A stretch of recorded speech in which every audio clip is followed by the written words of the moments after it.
മലപ്പുറം എടവണ്ണ കുളപ്പാട് മഹാവിഷ്ണു ക്ഷേത്രത്തിനെതിരെ അപവാദ പ്രചാരണം തുടരുന്നതായി ക്ഷേത്ര സംരക്ഷണ സമിതി. ക്ഷേത്രത്തിൽ വയ്ക്കുന്ന ഭക്തിഗാനത്തിനെതിരെ UDF മുദ്രാവാക്യം മുഴക്കിയതിനു ശേഷവും വിദ്വേഷ പ്രചാരണം നടത്തുന്നുവെന്ന് ക്ഷേത്ര സംരക്ഷണ സമിതി ഭാരവാഹികൾ ആരോപിച്ചു.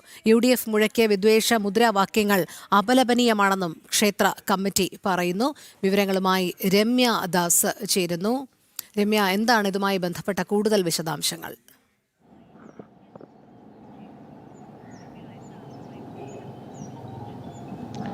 രോഹിണി, ഈ തെരഞ്ഞെടുപ്പ് ഫലം വന്നതിന് ശേഷം ഈ എടവണ്ണ പഞ്ചായത്തിലെ ഈ 6ാം വാർഡിലെ ഈ കൊളപ്പാട് വിഷ്ണു ക്ഷേത്രത്തിൽ രാവിലെ നമുക്കറിയാം, ക്ഷേത്രങ്ങളിൽ ഉൾപ്പെടെ രാവിലെ ക്ഷേത്രങ്ങളിൽ പാട്ട് വയ്ക്കുന്ന അല്ലെങ്കിൽ സുപ്രഭാതം എല്ലാം വയ്ക്കുന്ന ഒരു രീതിയുണ്ട്.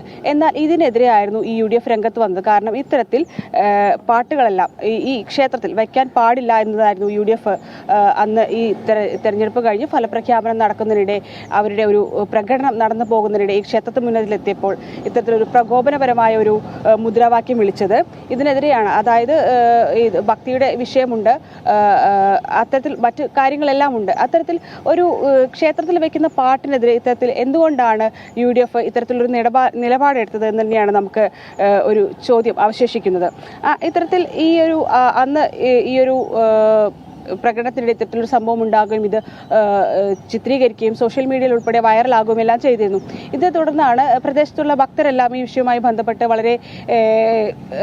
വളരെ പ്രതിഷേധം നിലനിൽക്കുന്നുണ്ട്. കാരണം വിശ്വാസത്തിന്റെ കാര്യമാണ്. ഇത്തരത്തിൽ ഈ ഒരു പോലീസ് അനുമതിയോട് കൂടി തന്നെയാണ് ക്ഷേത്രത്തിൽ പാട്ടെല്ലാം ഉൾപ്പെടെയുള്ളവ വയ്ക്കുന്നത്.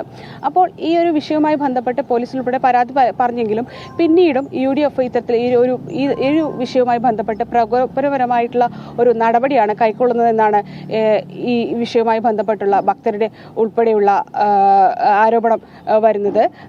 ഈ തെരഞ്ഞെടുപ്പ് ഫലപ്രഖ്യാപനത്തിന് ശേഷമായിരുന്നു. അതിനു മുന്നും ഈ ക്ഷേത്രത്തിൽ ഇത്തരത്തിൽ പാട്ടുകളെല്ലാം വച്ചിരുന്നു. പക്ഷേ ഈ തെരഞ്ഞെടുപ്പ് ഫലപ്രഖ്യാപനം വന്നതിന് ശേഷമായിരുന്നു ഇത്തരത്തിൽ പ്രദേശത്ത് ഈ UDFന്റെ ഒരു നിലപാടുണ്ടായിട്ടുള്ളത്. രോഹിണി.